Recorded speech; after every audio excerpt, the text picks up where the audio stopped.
Hello everyone, ये कोलुच law and it's applications का second part है इलेक्ट्रोकेमिस्ट्री का। ये लेक्चर 8 है। ये है कोलुच शायम अरुण रैना। तो ये आपका सिलेबस है। इसमें हमने redox reaction, electrolysis law, conductance and measurement complete कर लिया है, स्पेसिफिक मोलर इक्विवेलेंट कंडक्टिविटी, और ये वेरिएशन हमने पढ़ना है। कोलुच लॉ एंड इट्स एप्लीकेशंस हम पढ़ रहे हैं। तो फर्स्ट इज कोलुच, आपने पढ़ा हुआ है। कोलुच ने स्टडी की थी ionic conductivities of various electrolytes in which either cation is. ये पिछले प्रीवियस लेक्चर में हम पढ़ चुके हैं कि जैसे NaCl के लिए एग्जाम्पल करते हैं। NaCl डिसोशिएट करता है Na पॉजिटिव और Cl नेगेटिव में। इसकी लैम्डा m नॉट, और ऐसे भी लिखते हैं A डेल्टा को ऐसे भी लिखते हैं, m नॉट इक्वल टू किसके बराबर होता है? Lambda naught of Na positive plus lambda naught of Cl negative. ये हम कर चुके हैं पिछले लेक्चर में। पिछला लेक्चर देखिए। तो फर्स्ट एप्लीकेशन हमने पढ़ी थी कि इससे क्या मिलती है, कैलकुलेट कर सकते हैं हम molar conductivity at infinite dilution for weak electrolyte की इन टर्म्स ऑफ किसके?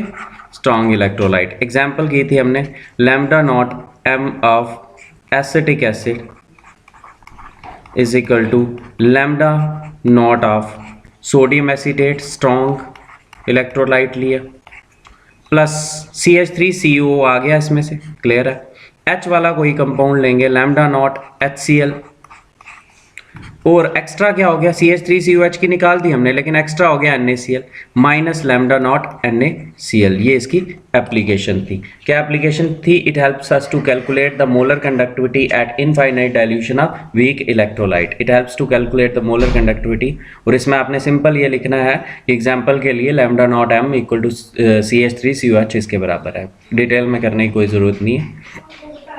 नेक्स्ट है, it also helps us to calculate the degree of dissociation of weak electrolyte.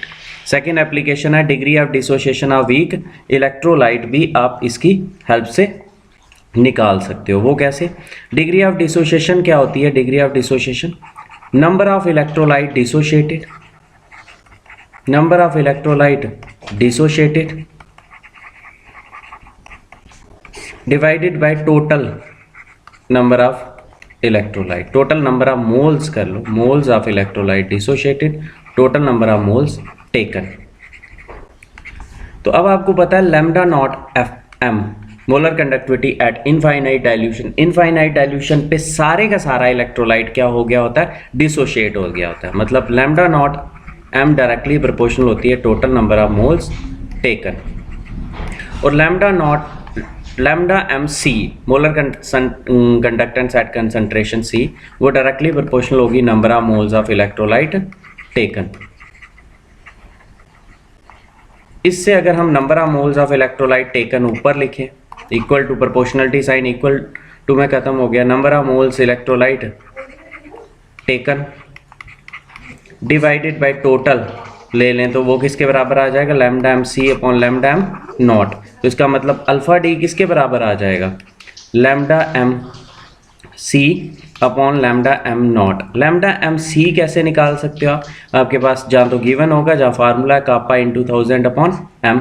Lambda m naught कैसे निकाल दोगे वीक इलेक्ट्रोलाइट की? जहाँ तो गिवन होगी, जहाँ फिर आपको 3-4 इलेक्ट्रोलाइट दिए होंगे स्ट्रॉन्ग, उनकी टर्म्स में देख लोगे। तो ये इसकी सेकेंड एप्लीकेशन है। It also helps us to calculate the, as we know that degree of dissociation alpha equal to number of moles of electrolyte dissociated divided by total number of moles of electrolyte taken, as lambda mc equal to number of moles of electrolyte dissociated and lambda m naught equal to number of moles of electrolyte taken। इसका मतलब alpha equal to किसके बराबर आ जाएगा? Lambda mc upon lambda m naught. ये आपको याद करना है। Where lambda m naught is calculated by using Kohlrausch law. ये लैम्डा mc क्या होगा? जहाँ तो गिवन होगा, जहाँ फार्मूला लगाओगे lambda m equal to kappa into 1000 upon m, और लैम्डा नॉट m जहाँ तो गिवन होगा, जहाँ कोलुच लॉ से निकाल लोगे। नेक्स्ट है, it also helps us to calculate the dissociation constant. Degree of dissociation था last, dissociation constant of a weak electrolyte. इसका फार्मूला होता है डिसोसिएशन कांस्टेंट का K equal to C alpha square upon 1 minus alpha. C के आगे concentration, molarity वगैरह। Alpha क्या है?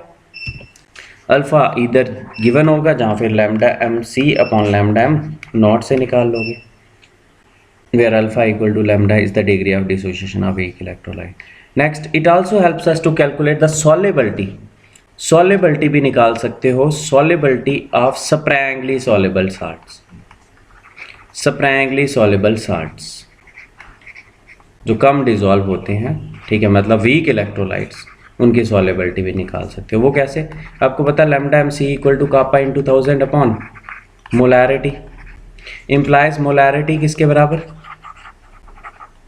Molarity equal to kappa into 1000 upon lambda m c at infinite dilution. Infinite dilution पे लैम्डा एम सी किसके बराबर होगी? लैम्डा एम नॉट के बराबर होगी। और मोलैरिटी किसके बराबर होगी? मोलैरिटी होती है कितनी? एक टाइप की सॉल्युबिलिटी होती है, तो मोलैरिटी इक्वल टू सॉल्युबिलिटी। तो देयरफॉर सॉल्युबिलिटी इक्वल टू किसके बराबर आ जाएगा? सॉल्युबिलिटी का फार्मूला आ जाएगा kappa into 1000 upon lambda m naught. ये फार्मूला याद करना है आपको।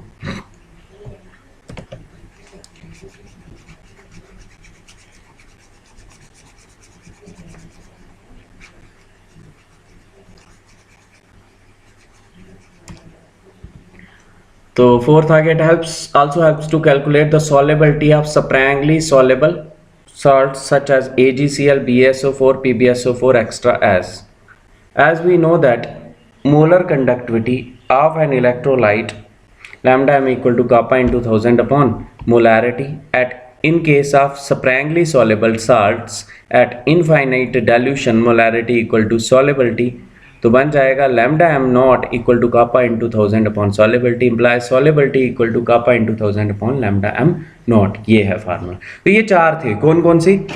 एक तो आप निकाल सकते हो lambda naught M naught of weak electrolyte, एक ये एप्लीकेशन थी। दूसरा निकाल सकते हो अल्फा, वो किसके बराबर? लैम्डा एम सी अपॉन लैम्डा एम नॉट। तीसरा निकाल सकते हो dissociation constant C alpha square upon 1 minus alpha. और फोर्थ आप निकाल सकते हो सॉल्युबिलिटी, ठीक है, formula kappa into 1000 upon lambda m naught. ये है the applications of Kohlrausch law. Next test है, if the molar conductivity at infinite dilution for aqueous HCl, sodium acetate, sodium chloride solutions are this, calculate the molar conductivity of acetic acid at this temperature and dilution. If the molar conductivity at some other dilution is 100 degree of ionization भी निकालनी है। तो यहाँ पे given क्या है? इस question में गिवन है हमें if the molar conductivity at infinite dilution of HCl दी हुई है 383.5, सोडियम एसीटेट दी हुई है, एसीटेट सोडियम एसीटेट हो गया CH3COO Na की दी हुई है कितनी? 78.4 साइमन सेंटीमीटर स्क्वायर दी है इन्होंने, ठीक है, जो दी है वही यूनिट करेंगे। लैम्डा नॉट एम, बस ये है कि यूनिट सेम होने चाहिए सबके। NaCl की दी हुई है 102.0 साइमन सेंटीमीटर।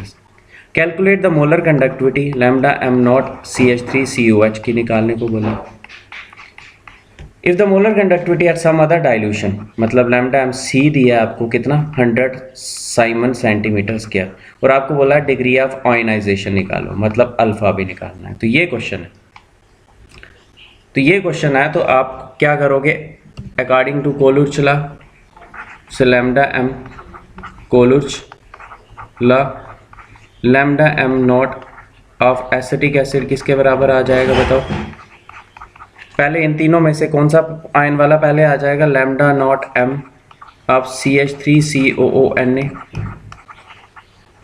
प्लस में आ जाएगा कौन सा? HCl वाला, और माइनस में आ जाएगा लैम्डा नॉट एम NaCl। तो क्या वैल्यू आएगी? CH3CONA की क्या वैल्यू है? 78.4, और HCl की क्या वैल्यू है? 383.5, और माइनस कर दोगे 102.0, और यूनिट सारे आ जाएंगे साइमन सेंटीमीटर। तो प्लस करोगे इस पूरे को आप, और माइनस करके क्वेश्चन कर लेते हैं हम। ये 78.4 प्लस 383.5 -102, तो ये आता है 359.9 साइमन सेंटीमीटर स्क्वायर। अब हम दूसरा निकालना है अपने degree of ionisation. Alpha equal to किसके बराबर होता है, लैम्डा एम सी अपॉन लैम्डा एम नॉट। तो लैम्डा एम सी कितना है 100 साइमन सेंटीमीटर स्क्वायर, और ये कितना है lambda m not 359.9 Simon centimetre inverse. तो 100 डिवाइडेड बाय 359.9 ये आता है 0.28। 0.28 अगर इसको परसेंटेज में करना है तो इंटू 100 कर लो 28%। ये है क्वेश्चन।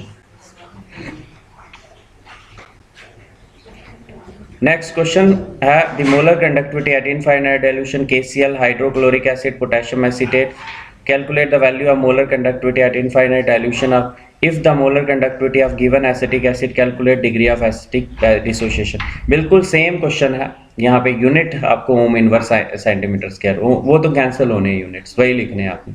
बस यहाँ पे KCl दिया हुआ है, NaCl की जगह KCl, और सोडियम एसीटेट की जगह पोटेशियम एसीटेट, बाकी बिल्कुल सेम क्वेश्चन है। What do you mean by molar conductivity? Derive an expression for it. In the electrolysis of aqueous CbR2 using platinum electrodes, क्या आता है? तो देखो यहाँ पे aqueous CuBr2 है, CuBr2 कैसे डिसोशिएट करता है, Cu2 positive plus 2Br negative, और aqueous है, aqueous का मतलब है H2O भी होगा, H पॉजिटिव और OH negative. At cathode, cathode पे कौन सा प्रोसेस होता है, कैथोड पे प्रोसेस होता है reduction. Reduction means gain of electrons. Platinum electrode, electrode का कोई रोल ही नहीं, कॉपर गेन करेगा या हाइड्रोजन। इलेक्ट्रोकेमिकल सीरीज में जो बाद में आता है, तो इलेक्ट्रोकेमिकल सीरीज अगर आपको याद हो, लिका बा का ना मग अल मन वाटर जन कर फी कट को नी सन पब ह सन कु। तो देखो हाइड्रोजन पहले आ रहा है, कॉपर बाद में, जो बाद में आता है वो रिड्यूस होता है। कैथोड पे Cu2 पॉजिटिव मिलके 2 इलेक्ट्रॉन लेके बन जाएगा Cu solid. At anode, anode पे कौन सा प्रोसेस होता है, ऑक्सीडेशन, ऑक्सीडेशन प्रोसेस होता है। तो ऑक्सीडेशन में Br नेगेटिव और OH नेगेटिव के बीच में चॉइस है।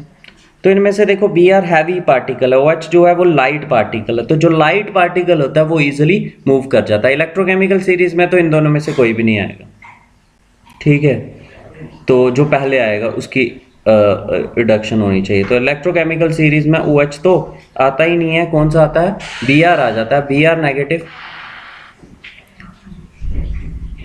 नेगेटिव और OH नेगेटिव में से कौन सा लाइट पार्टिकल है, OH है। OH नेगेटिव लॉस कर लेगा, बन जाएगा H2O plus O2 plus 2 electrons, तो 4 OH आ जाएंगे, ये 2 H2O प्लस 4 इलेक्ट्रॉन। तो कॉपर डिपॉजिट हो रहा है कैथोड पे और ऑक्सीजन इवॉल्व हो रही है एट एनोड। तो कौन सी ठीक है, Br2 gas is evolve at anode, wrong.